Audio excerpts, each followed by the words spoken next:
All right, everybody, welcome back to another edition of Bourbon Banter Evans. It's still 2024, and Justin, we got a lot of bottles up on the table today. What are we doing? There's a ton of bottles on the table. That being said, first off, let me go ahead and start with I lost the calendar. The 2024 calendar that we were going to start everything off different. So the calendar, luckily, will be plenty available when available, but the original copy that I was estimating we would use to attempt to hone in, make better, whatever you want to call it, edit. I lost it. So, or misplaced. We'll figure. If anybody knows where that is, please let me know. Yeah, put it in the comments down there if you know where the calendar is. Yeah. That being said, yes, Charles, we do have a ton of bottles on the table, and there is one common, very extremely obvious, commonality, if you want to call it that, or how they're all related. Yep. Every single one of these is a store pick. Every one of these is a single barrel of a barrel select program or sample kit or things of that nature. And every single one of those we've been involved in. There's a lot more than this that aren't on the table. Correct. Yep. We picked these on purpose for a variety on a fitting on the table, the bourbon round table for discussion.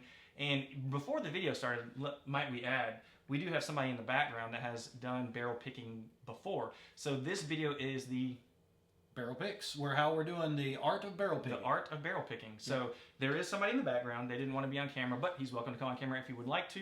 That pressure is never there. He also is involved with doing barrel picks as well.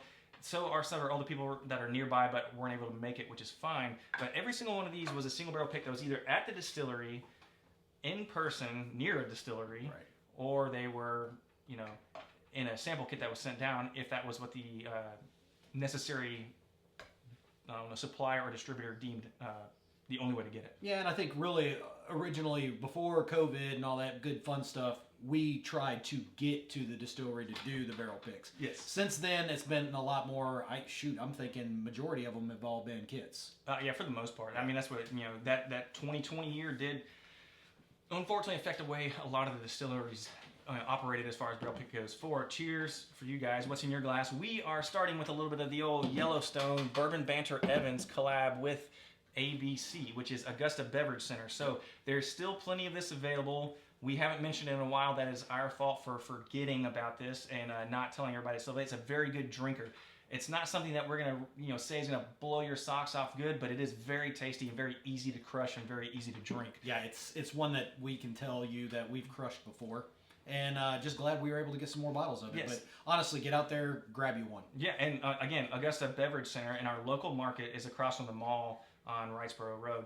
So that being said, that is where this barrel was that we did a collaboration for their first barrel. And this is a 102 proof. We have the other information on it. If you go back into our other videos, we actually did that barrel pick live. And it is our fault. We kind of failed to mention further that it's still there. So go grab you one. They have an excellent price point on it. You won't be missing anything on that. But back to the art of barrel picking. There are so many different ways to do this. There's so many different ways that other people do this. We have a lot of common grounds. We've been doing this for a long time. Luckily, Charles and I can say we are in the group that was in the very first barrel pick bourbon in the Augusta market, which is kind of cool. And then since then, we've done the most barrel picks combined, with the exception of we just accept. So we took specific ones. We decided to apply the ones that we were after. There was no rhyme or reason in the late part of the picks in the years, but in the very beginning, it was very specific based off of distilleries. Yep. And I'll tell you right now, at the very beginning, 1792 is where we were at. This is true. So 1792 started it off, and then it went to Eagle Rare. Yep. And then it went to Old Forester. That actually was in order on purpose based off of what was going on at those times. So the very first one goes back to 2015. Not that that's a long time ago, but we are coming up on 9 years. Yeah. And several picks later, I'm somewhere around the 20s. I've been involved with more than that, but as far as like personal ones and things like that, it's somewhere around that mark. So again, the art of barrel picking. What we are trying to state and get at for everybody to know is what you're looking for in the market based off of what you might find if it just has a sticker on it that says single barrel versus if you find a store that actually goes to the distillery, takes sample kits, brings in outside influenced people that like bourbon versus could be sales reps and things like that. Nothing wrong with any of those above. It's just the way that certain things work. We started with going to the distillery. Yes, we did. And Charles and I both believe that the best of the best exist at the distillery. Oh, I agree. I mean, it's just not only are you getting the experience, but you're actually getting it right there, usually in a rick house or someplace like that, especially 1792. That's where we were able to do it. It's just the experience is by and far the best that I've done. Yeah, and unfortunately, 1792 does not do that anymore due to some changes after COVID and things like that. But let me cheers one more time. Thank you guys for joining in. What is in your glass? And also, let me admit this new shirt and bourbon socks. Yes, you do. They are there. New bourbon socks. Like and subscribe, guys. Really appreciate it, and let us know what you think. Give us your comments on this video. So, well, what do you so the art of it? What do you think? There's so many different ways of doing it. There's people that want to do it for what reasons? All right, so obviously the reason is maybe they've got a group, right? And they want to do a barrel pick to spread it amongst a group. So say you've got a group of business associates back in the day, and barrel picks were like, you know what? There's 20 of us. Let's do a gift to the business associates, and we will give them out as Christmas gifts. So a lot of them did that. Go through the 80s and 90s. Then a lot of people bought barrels and then put their names on it for weddings, which was kind of cool. Yeah, because then your parting gift for coming to the wedding was 1 bottle per couple. Yeah, I would rather do that. Yeah, no doubt. No, I mean I want to go to the wedding that does that. I wouldn't. A lot of weddings. Just like that. if you have a wedding that does that, let me know. Yeah. I will be there to collect. Mm-hmm. So then. Those were kind of unique. They kind of went away from that. Now it's gotten so popular and so high demand that you have to sign up and wait for a long time and win a lottery to get your own personal barrel outside of a liquor store, essentially, or a bar. So you can now see them at bars and liquor stores for the most part. But back to the art of picking the barrel. You got to hope you get to go to the distiller. That's the best still. Yeah. Or you got to hope you get good samples. Sample kits, yeah. So the other main component that we are looking for, us, particularly, is do we get to go to the distillery, and is it sample kit that's sent down? And if it's not a good sample kit, because there is the possibility that you have 3 to 4 samples that are sent that you don't like, and you might have to be honest about that. So then that brings in the other component. The other way to pick in the art of barrel picking is, are you picking the best of what's in front of you? Right. Or are you literally picking something that you're going to put your name behind?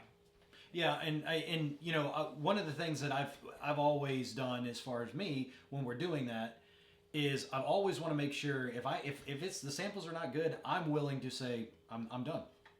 I'm willing to say I don't want to do this. That's pretty much what we've been doing for a long time, and only a few times was I involved in a situation where I said, "This is what we've got.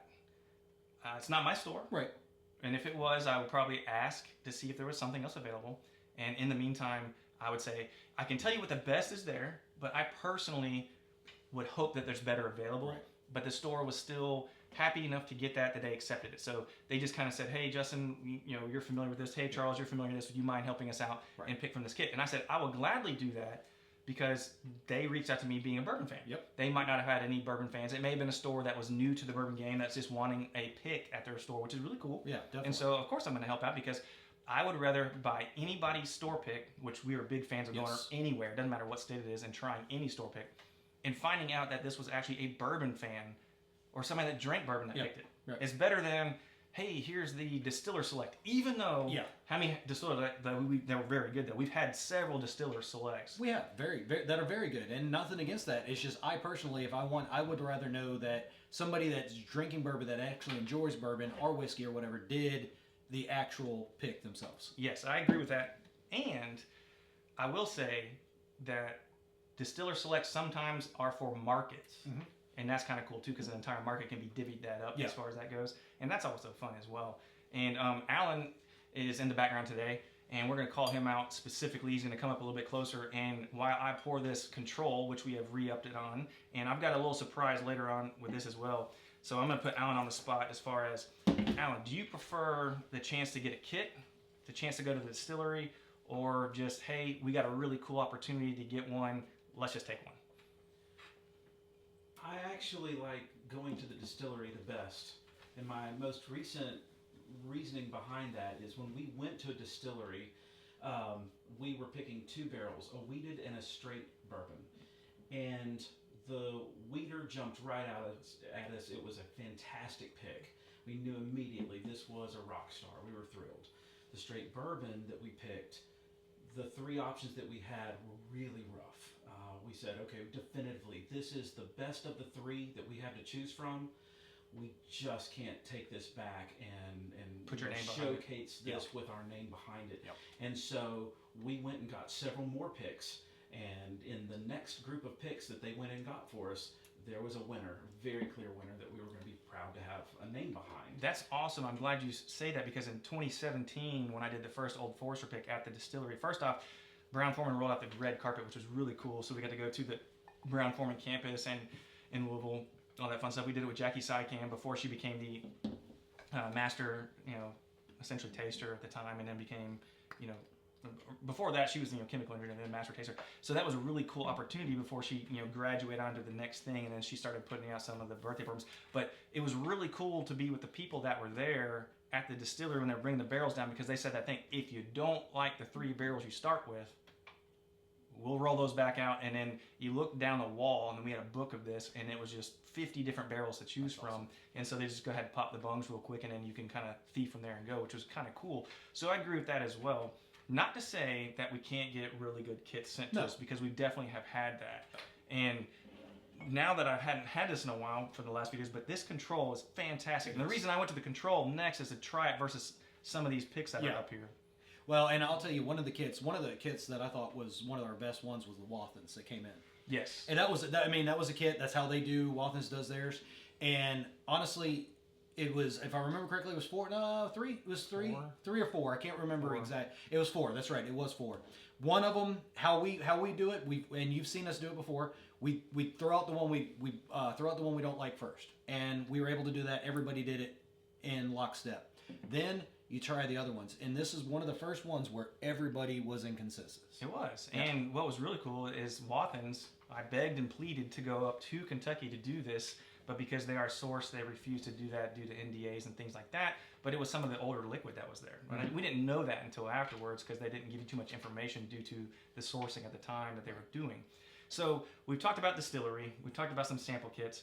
Now there's other ways to do it. Yeah. Now, once you get the sample kit in hand, or once you're at the distillery, now you're going into a mindset. Yeah. Is it just the best whiskey that you have in front of you? Is it, I'm going to select the best whiskey that I think is going to sell to my customers once I know the customer base and what they're going to drink? Is it going to be, I am Joe Bingo Bourbon guy, and I'm going to pick what I think is the best because I am the best, and I'm going to put Joe Bingo Bourbon on there, and then everybody's going to buy it because it's Joe Bingo Bourbon, and then whether they like it or not doesn't matter, because your name is so big you just put whatever's on there. Right. Which is the case in some situations. It is. We've had some very big bourbon rock stars, if you want to call it that, and then you buy it because of the name on there, and then it wasn't as impressive, or it was a little bit of a letdown than what my expectations were. Right. And that happens.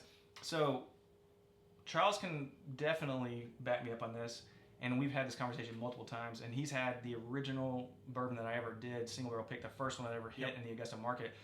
I was going to pick one barrel with an MO cooperage, which is Missouri, and it had a really unique pear note to it, but I decided against it because it's what I could tap and just drink out of it like it was a beer keg. Right. I went with what I had talked to my customers with for multiple years. At this point, it was 3 years, and decided that based off of what they're saying and their palate, and as far as what they are looking for in a bourbon, I picked this one. Yep. And so I did that one based as a customer base, and I was brand new, right, as far as that goes, and I was also up and coming as far as like getting information in stores and things like that, trying to build a clientele. Well, so. I think not only with that one, but you also wanted to stick with the flavor profile, a little bit of the flavor profile of what you were picking. Oh yeah. So that's a good point too, because the other thing is, like, now we've done so many picks. Do you want this says Buffalo Trace. Do you want something that tastes similar to Buffalo Trace, or do you want it to be something else with the Buffalo Trace label?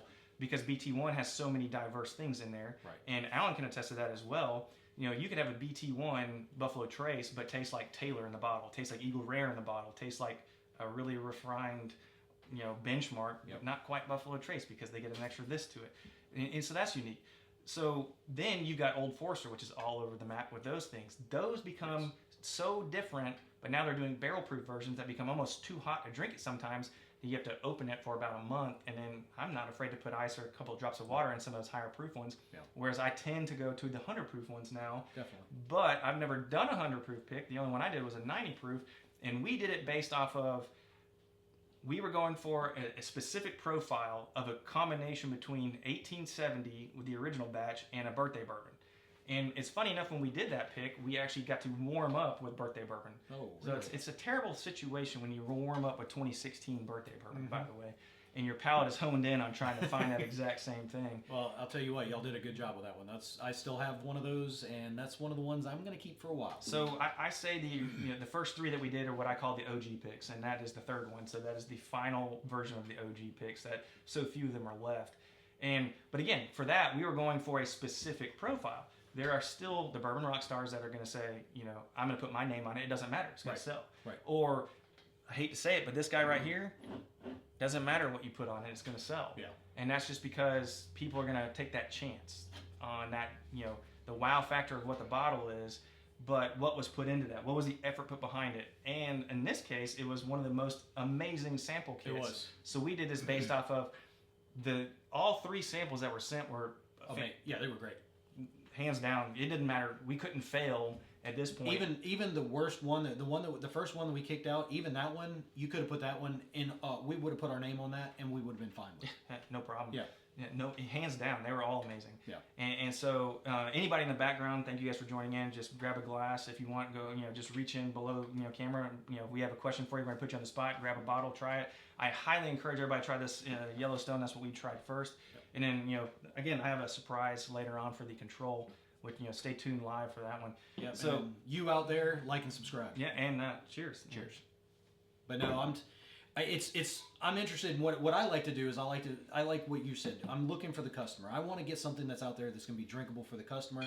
I think we've got a pretty refined palate when it comes to making picks, but one of the things that I've always said, and I've already said this once, I really want to be, if I don't see something, I want to either get more if I can, or I'm just going to say if we can't get any more, well, let somebody else take the pick. Yeah, and I'm completely fine with that too. Yeah. And eventually, let's just say, and this is some experience, and I'm not going to name names, but I was told years ago that they send a sample kit out. If nobody chooses it at your store, they're going to recoup that and send that out.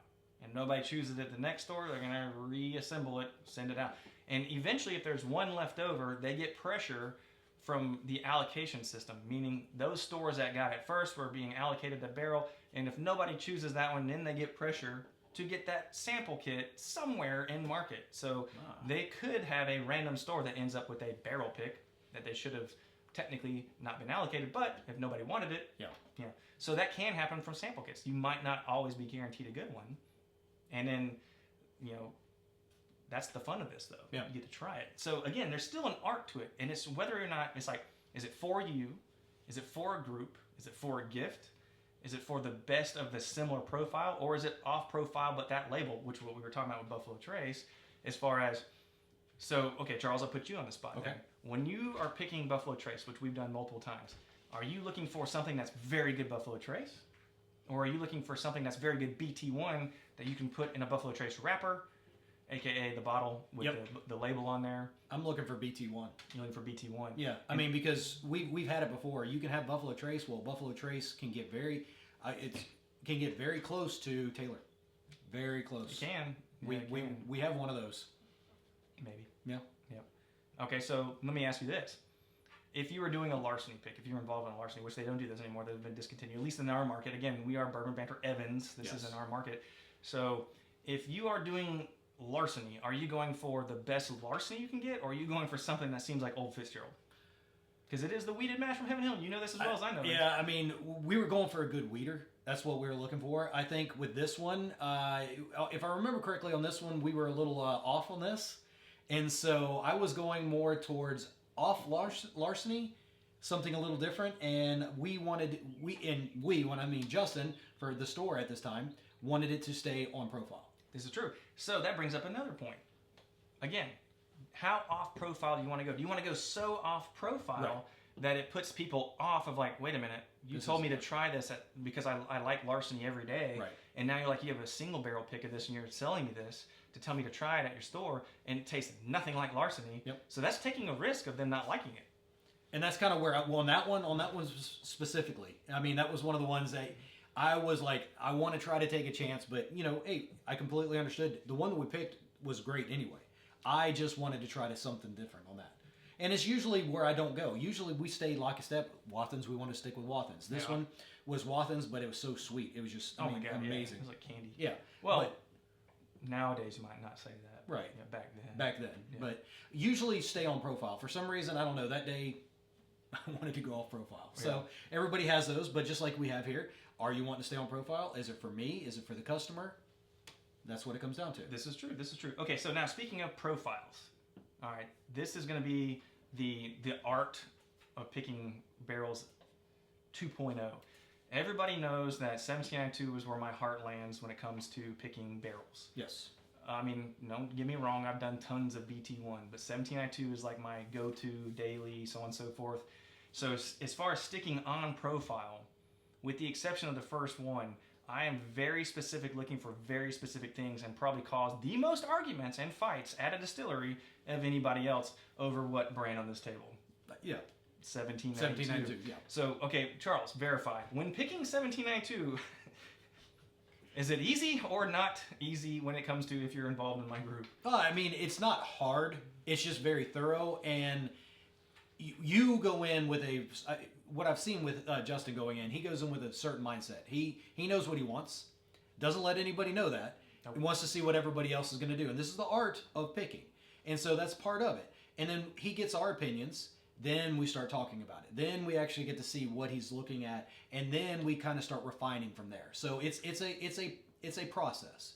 It's not, oh, this one's the best one. Oh, this is what we're going to go with. There's a process there. Again, it's profile. It's kind of what you're thinking, what you want for a profile, and that type of things. But you have also seen where we're coming from too. Oh yeah. Yeah. I mean, 100%. I wouldn't ask if I didn't care. Exactly. Yeah. But I think in choosing 1792, that is the one that probably we do not agree on the most. It does seem that way. Yeah, it's 1792. You'll get one or two in your side, or one other person, then we'll be totally opposite. So this is true. Yeah. And so I will say again, the most arguments and or conflict that's ever been involved in any pick has definitely been 1792. And I've had a group of 8. Yes. And I had to veto. But what's funny is after all said and done, every single person came up after saying that they're not going to like it. Have yet to have anybody that said in the pick of the people that are picking that did not say, okay, we get it now.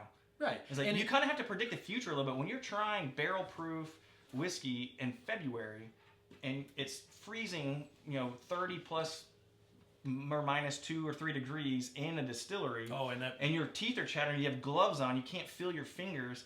And you're trying whiskey, and it's amazing. It's so cool. You still have to predict what 133 proof is going to be like at 98.6, at 100 proof, or so on and so forth. You got to know the gap year. You got to know, when the shutdown happened, and when these other barrels are rolling out, they're going to be different, and so on and so forth. So that's important, I think. And then we just had another person walk in that was also involved in barrel picks, and he is on the barrel pick team, which he's not new to it, but he's new to the barrel pick team. And so he might speak up on the back, and if he comes up to the speaker, that's fine. But Keenan just walked into the background, and so he has done several barrel picks as well. Now we don't have everyone on the table, but a lot of these things were involved when it goes into this. He was there, I believe, for a 1792, and then that 1792 sat and aged for a year and 9 months, and then now we have what we have, which is not what we picked, but super fun, still good nonetheless. So when you are trying to deliberate, like you said, there's a process. Yep. So you've got a person that might be the head person, and you're kind of like, all right, this is what I'm looking for. Now I want, the round table opinion of the people that are picking. What are your thoughts thinking about this? Then I kind of go into this mode of break it down. Let me get your idea on my level as far as converge ideas of what the taste is, and then let's see if you can't agree or not agree with the way that tastes exactly, and then kind of understand what we're doing. Yep. And so that's kind of the fun part as far as, wait a minute. I'm not saying that this is the way to go, but I'm really going to be stubborn on this particular bottle because of, certain aspects in, the career, I guess. Right, of course. And I think it comes down to, again, who you're doing your picks with and everything else of that nature and what you're doing them for. At the time when we were doing these, all of these have been for a store. But at that time, it was for a store. But at that time, it was for a store that you owned at that time. And so you knew you could not all on the table. I'm talking about 1792. Oh yeah, 1792. Yeah, 1792 ones. Yeah. And those when we you know, those were specific. You knew you were also doing it for the profile, but you're also doing it for the customer base too. You knew your customer base. This is true. Yeah. Yeah. And that was important because, you know, you kind of knew at that point, after talking to them for all these years, like what they could be potentially looking for as far as that goes. So that does help. But at one point, I decided to break away. Yep. Now, 1792, I'm not going to say that. But with other brands, I was like, let's break away. Mm-hmm. I'm not saying let's get more, you know, bold as far as let's go something crazy off the left or the right as far as profile, what it tastes like. But let's try something that is not what the label says. Yeah. Perfect example would be obviously the Stag that's on the table. Yeah. And the Buffalo Trace that's on the table. Mm-hmm. The Yellowstone right there is not like the 115 that we did. This is a 100% version of a very awesome drinker. Oh gosh. Crushing. That's it. You know, it's we like, oh, 102, no bottle problem. easy. Yeah. And we actually did that at your house. Yeah. And so, you know, it's kind of like, what are you looking for exactly in this bottle? Do you want it to be a really good drinker? Do you want it to try to wow and amaze? Or are you just trying to ride your name or the store's name or the Bourbon Rockstar's name? Those are all things that are involved in the art of picking. So the moral of what I'm saying is when you're out and about in whatever market you're in, hopefully in Evans, because this is where we are, Yep. at the Augusta market, you know, even in North Augusta, look for these labels, ask questions. Hey, who picked this? Yep. Do you know what it tastes like? Oh, you work here. How long have you worked here? Have you tried this one? Did you try the old one? Is it, in your opinion, worth this amount of dollars? Or if you haven't, what are you hearing about it? What your customers that have had it? What are they saying about the product? Yeah, exactly. Yeah, and this is what makes, I guess, Bourbon Banter Evans for us super excited about other things because we like trying store picks. Oh yeah. This is just what we've been involved. Well, that's not all of them, but we've got a ton more store picks sitting around here and in your place. It's just these are the ones that we were involved in because this is what we started doing. Yep. And so now we kind of go everywhere and try everybody else's picks. Yeah, and I think the one last thing I'll really say about it is sometimes what you're tasting will kind of point you in the direction where you're wanting to go. Are you going to be able to get to the profile? Or one of them will just speak to you right off the bat, just say, look, this is on profile, but it's so different, but you can still get the notes of it. So, I don't know. We've had that before with some, like the Wathans, that was just boom. Oh, yeah. I keep going back to that one. That was just a fun one. I don't know why I like that one so much. That was just a fun one. Keenan, can I put you on the spot? Yes, sir. All right, come up closer to the speaker. And so Keenan was involved with several picks with us. Keenan standing. Standing Keenan. What are the odds that two Keenans in a room? I mean, you can't hit that. Uncut, unfiltered? Yep. Hey, cheers. Thanks for joining in. Hit like and subscribe. All right, Keenan, on the bourbon pick team. You've gone to several picks with us. You've been involved with several things. Mm-hmm. All right, so I'm going to ask you the same question, but you got to do a shorter version of it. In doing a 1792 pick with us at the distillery, teeth chattering cold, with hands, was it difficult or easy? And how big of an argument, or was there a fight, or was there any conversations that were had during that pick? And then I've got one more question for you. Yeah, I think no fighting. I think there was some very diplomatic conversations about I like that, diplomatic. what was better, and I think we for the most part, you know, some of us were not on the same page, and then you know, but anyway, You I missed think his we're hand all movements. very- Yeah, it was pretty funny. Yeah. But February, doing barrel pig. The best time. Oh, it is. Oh my gosh, the smell in the rick house. I mean, just all the things that came with it. I mean, it was just awesome. All right, so Like, time out for a second. That's another great thing that I didn't even think about talking about. Some of the best times to pick a barrel pick at the distillery, February. Yeah. I've had fantastic times, multiple times in February. Oh, it's been great. I've done one in February. Great temperature outside, freezing temperature on the inside. All right, go ahead, Keenan. Sorry, time back in. 100%, yeah. But I just think that added to, I mean, going in, thieving from the barrel, trying to, you've got 4 samples in front of you, you're trying to make a decision. Usually, I think y'all probably already crossed this, but you can usually chop one off quick and say, no, definitely not. And then, you know, usually you narrow it down to 2, and that's where the fun begins, right? You're having a conversation about, all right, this is why I chose this one. I remember notes, like earthy notes from the pick that we picked at 1792, which just, to me, made it an even more unique pick. And, I mean, just, we didn't know what was going to happen with the extra time, because that last 1792 pick was things were happening that were unforeseen. Yep. And boom, we end up with a pick that ends up pretty solid in my opinion. Fantastic. All right, so one more question. We'll put you a little back off the spot. So you were involved with this stag pick on the table. Yes, This went down at your location. Yes, it did. it did. We've already talked about that we couldn't go wrong with the pit. The kit was fantastic. Can you concur and agree that there was no wrong way, but this was just the better of the ways, even though it didn't matter what we picked, we couldn't lose? I can completely agree. There were great options on the table, but immediately I think our eyes popped open. Yeah. And we looked at each other and we didn't even have to say a word. No. We just knew. Yeah. And I just think, I was like, this might be the quickest I've ever come to a conclusion. And it's usually not when we talk about it, but we're just sitting there like, holy cow. It's just all of us knew right then. Yeah. Yeah. All right, Keenan, thanks, For sir. sure. Yeah, appreciate absolutely. All right, so back to the art of picking. Now, there's another thing that we need to bring up that, I mean, we're probably going a little bit long, but there's still a little bit more. This is one of those that could be multiple parts. So we'll cut it off here in a minute. Note taking. Oh, yeah. Every time that we go up there, generally you're offered some sort of note taking. So what I do recommend is when you're doing a barrel pick is do your due diligence as far as writing notes down and then remembering what you have.